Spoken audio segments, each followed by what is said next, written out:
안녕하세요. 100세 시대 100세 코인 방송을 시작하겠습니다. 비트코인이 올해 추석 연휴 동안에 상당폭 올랐습니다. 추석 연휴 첫날 28일에는 2.5% 올랐고 다음날 29일에는 0.4% 정도 하락했지만 9월 30날짜에는 다시 0.2% 정도 올랐습니다. 전체적으로는 2% 이상의 상승의 흐름을 가져오는 그런 모양이었습니다. 비트코인 브리핑을 좀 하도록 하겠습니다. 연휴 기간 동안 3% 가까운 상승하면서 거시적 역풍의 저항에 도달했다라는 기사가 나오고 있습니다. 비트코인이 이제 3% 가까이 오르는 상황에서 이제 향후에 어떠한 흐름이 주어질지 이제 앞으로의 흐름이 중요할 텐데요. 뉴스들을 살펴보도록 하겠습니다. 1년간 비트코인 70%가 이동을 하지 않는다. 역사적으로 보면 비트코인 약세장은 대중의 관심이 사라지고 신념이 강한 스트롱홀드만 남아 직전 저점에서 서서히 상승하게 하기 시작할 때 끝난다. 이렇게 기사가 나왔는데 사실 지금 비트코인 약세장이 지속되면서 관심이 사라지는 그런 모양이죠. 주식시장도 그렇지만은 격언이 있습니다. 남들이 가지 않는 뒤안길에 꽃길이 있다라는 그런 격언도 있죠. 뭔가 활기가 있을 때는 이제 이내 꺾이는 모습이 나타나기도 하지만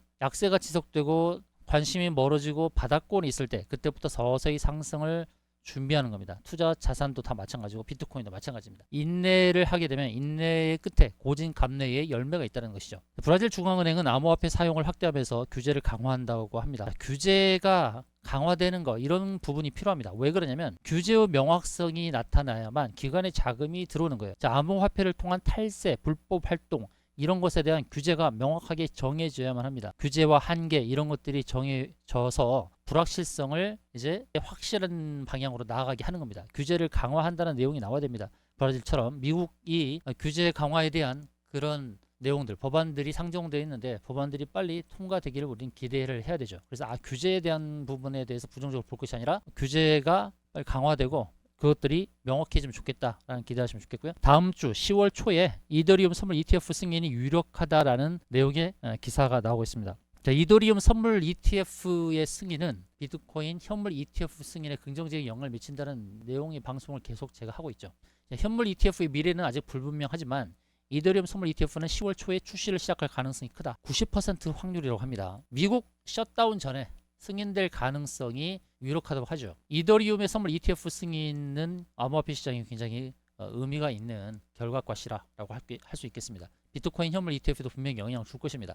비트와이즈의 비트코인, 이더리움 선물 동일 가중치 ETF 출시 예정인데요. 비트와이즈가 비트코인 그리고 이더리움 동일 가중치 선물 ETF 상품에 대한 투자 설명서를 업로드했는데 다음 주에 바네크와 함께 론칭할 것으로 보인다고 합니다. 발키리는 이더리움 선물 ETF 신청한 것에 대해서 승인을 받을 것으로 지금 전망이 되고 있는데요. 10월 초 출시될 가능성, 좀 전에 말씀드렸듯이 확률이 90%라고 했죠. 그리고 발키리의 ETF가 가장 먼저 출시될 것으로 보여지고 12개 이상의 이더리움 선물 ETF가 연이어 출시되면서 경쟁이 치열해질 것이다. 이렇게 보고 있습니다. 비트코인 선물 ETF가 승인을 받은 이후로 60% 상승을 가져왔다고 했죠. 이더리움 선물 ETF의 승인이 이더리움 상승에 어떤 영향을 미칠지. 이더리움 하나만 올라갈까요? 이더리움, 비트코인, 리플 다 동반 상승할 가능성이 높다고 봅니다. 블랙록의 비트코인 현물 ETF 승인은 연기가 된 상태죠. 10월 중순까지 승인 결정이 필요해서 우리가 10월 중순을 기대했으나 1월 달로 연기가 된 상태입니다. 1월 초로 발키리, 비트와이즈, 블랙록 이 세 개가 연기된 상태니까 이건 참고를 하시고요. 그 밖에 다른 회사들 피델리티라든지 바네크, 위즈덤트리 이 회사들이 신청하는 거 비트코인 현물 ETF 신청도 연기될 수 있는 상황입니다. 그래서 우리 비트코인 현물 ETF 승인에 대해서는 1월 초까지 기다려야 될 상황일지도 모르겠습니다. 일단 이더리움 선물 ETF의 승인 상황을 보고 그 다음에 비트코인의 다른 모멘텀을 기다려야 될 것으로 보여집니다. 내년도 4월에 예정된 비트코인 반감기 후에 가격이 3만 불 하회하게 되면 채굴자 수익 확보가 어려워지게 됩니다. 이 얘기는 뭐냐면 현재 채굴 비용이 15,000달러 수준이란 말이죠. 근데 반감기 후에는 채굴 비용이 3만 달러로 뛴단 말이죠. 그래서 비트코인 가격이 3만 달러 아래로 가게 되면 채굴자 수익 확보가 어려워지게 됩니다. 그래서 이 가격을 지키기 위한 노력들을 할 가능성이 높다는 것이죠. 그래서 채굴 비용이 반감기 후에는 3만 달러 정도 되겠구나. 그러면 채굴자들의 그 비용 3만 달러를 감안했을 때 채굴에 참여하는 자나 채굴자에 투자하는 투자자나 다 3만 달러를 지키기 위한 노력들을 안 할 수가 없다라고 보는 것입니다. 최근에는 이 비트코인에 투자하는 부분도 있지만 이 비트코인 채굴에 투자하는 부분도 있습니다. 그래서 비트코인 채굴과 관련하여서 3만 달러라는 비용을 생각하면은 반감기 후에 3만 달러 아래로 가기는 좀 어렵지 않을까 이렇게 보고 있습니다. 자, 비트코인과 미국 주식이 탈동조화 현상에 지속될 전망이라고 코인쉐어스 리서치 책임자 제임스 버터필이 이렇게 언급을 했는데요. 이거는 의미가 있죠. 두 자산 유형 간의 동조화 현상이 나오는 것은 썩 좋지 않습니다. 왜냐하면 장기적으로 고금리가 주식이나 부동산 시장, 채권 시장에는 좋은 소식은 아니죠. 근데 비트코인의 나쁜 소식은 아니라는 거예요. 고금리가 이 비트코인에 영향을 주는 게 아닌데도 불구하고 단기적으로는 미국 주식과 동조화된 흐름을 보여주었다는 것입니다. 미국 주식시장을 보게 되면 하락을 하고 반등을 했죠. 근데 이 하락하고 반등하는 모습이 비트코인의 모습과도 비슷한 모양을 보여주었기 때문에 이것이 동조화처럼 보이는 그런 현상이었다는 것이죠. 최근에 비트코인도 하락을 했다가 반등을 했죠. 그래서 이런 모양들이 마치 미국 시장의 나스닥 시장과 비슷한 그런 움직임처럼 보여지고 있는데, 그러나 이제 탈동조화 현상이 나타날 것이 분명해지는 그런 모습이 보여질 것입니다. 그래야만 거시경제 환경에 고금리라든지 달러 강세 이런 것들의 영향을 받지 않게 될 것입니다. 그리고 최근에 고래들이 비트코인을 매집하는 현상이 나타나고 있습니다.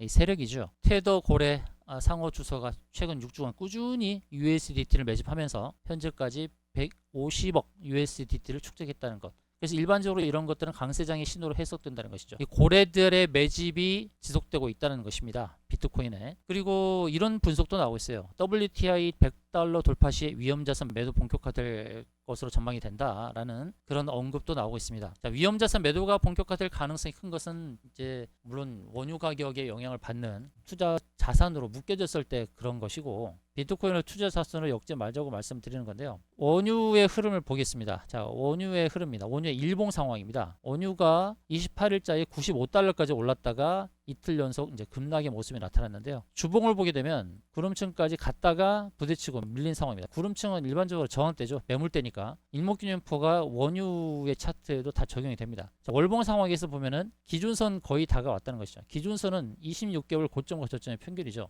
월봉의 기준선은 강한 저항이 될 가능성이 높은 겁니다. 이건 참고하십시오.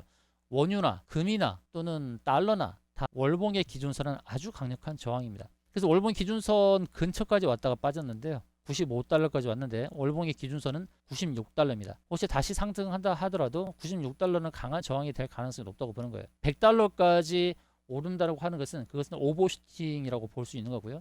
그래서 지금은 WTI가 100달러 돌파하는 것은 만만치 않다는 것입니다. 원유도 지금 거의 한계에 도달해 있다. 원유의 차트상 그렇다라는 말씀을 드리는 겁니다. 그리고 달러 인덱스 역시 정점에 도달한 상황이다. 그래서 비트코인의 조정 종료 임박한 상황이라고 글래스노드 공동 창업자가 언급을 했습니다. 자, 이제 달러 인덱스, 달러가 굉장히 강세를 보였단 말이죠. 그러면서 투자 자산으로 엮여버린 암호화폐 시장에도 불안감이 조성됐던 것이죠. 비트코인을 비롯한 암호화폐 강세는 DXY 달러 인덱스가 100 이하로 떨어질 때 본격적으로 시작될 거로 예상이 된다라고 언급했는데, 지금 원달러 환율 잠깐 상황을 보더라도 지금 환율도 주봉 상황에서 봤을 때 거의 저항대 왔단 말이에요. 이렇게 뾰족 튀어나온 일목균형표 구름층 상단 이런 자리가 다 저항대입니다. 그래서 원달러 환율 기준으로 보면 1360원부터 1370원 이 사이에 오는 것은 거의 한계에 도달한 겁니다. 그래서 달러의 강세가 지속되기보다는 한풀 꺾일 가능성이 높다는 겁니다. 달러 강세가 주봉에서 이렇게 지속되다가 급락이 나왔던 형태가 있었죠. 그래서 이 주봉에서 보여지는 윗골이 달리는 모습들이 1350 전후로 해서 계속 나오게 되면 어느 순간에 과거에 보여줬던 급락 형태가 나타날 수 있습니다. 강하게 상승하는 것처럼 보여도 어느 순간에 꺾였다는 거예요. 이것이 환율, 원달러에 투자는 투기 사례들의 한계가 언젠가 도달하게 될 건데 거의 한계에 도달한 그런 모습을 볼 수가 있다는 것입니다. 자, 이제는 비트코인으로 돌아와서 28일자에 2.5% 급등하면서 27,000달러 터치하고 밀렸다는 거죠. 자, 27,000달러를 계속 노크를 하고 있습니다. 9월 중순에 노크, 그다음 9월 말에 노크했어요. 27,000달러 두어 번 9월 달에 터치하면서 저항벽을 약화시키고 있습니다. 이제 이 모습 속에서 일봉 상황에서 이제 구름층 안으로 들어오게 되면 위에 저항대 120선과 241선 부분으로 나아갈 수 있습니다. 자, 26,000달러, 27,000달러 선에서 움직이는 이런 모습들이 지속되기를 바라야 되는 거고요. 제가 주봉 상황에서 안내 드렸던 바가 있죠. 주봉 상황에서는 의미 있는 모습을 계속 보여주고 있다. 아래쪽의 하방보다는 상방을 준비하는 그런 형태를 보여주고 있다는 것입니다. 아래쪽에는 60주선이 딱 지키고 있고, 자, 60주선은 또 우상향하고 있어요. 위에서는 120주선이 내려오고 있습니다. 그래서 상승할 때에 120주선이 저항이 단기적으로 저항이 될 수 있겠지만은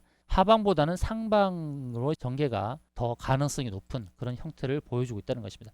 보조 지표도 마찬가지로 CCI도 상승의 흐름, PCI도 지금 바닥을 딛고 침체에서 이제 점차 벗어나는 모습이고, RCI도 단기선이 상승하는 모습을 보여주고 있어요. 주봉 상황에서 상승의 흐름으로 전개될 가능성이 높다는 것입니다. 자, 비트코인 흐름 괜찮습니다. 걱정하지 마시기 바랍니다. 자, 여러분, 영상 하단에 더보기를 클릭하셔서 링크를 따라서 차트 분석방에 들어오시기 바랍니다. 여러분 혼자서 매매하기 어렵습니다.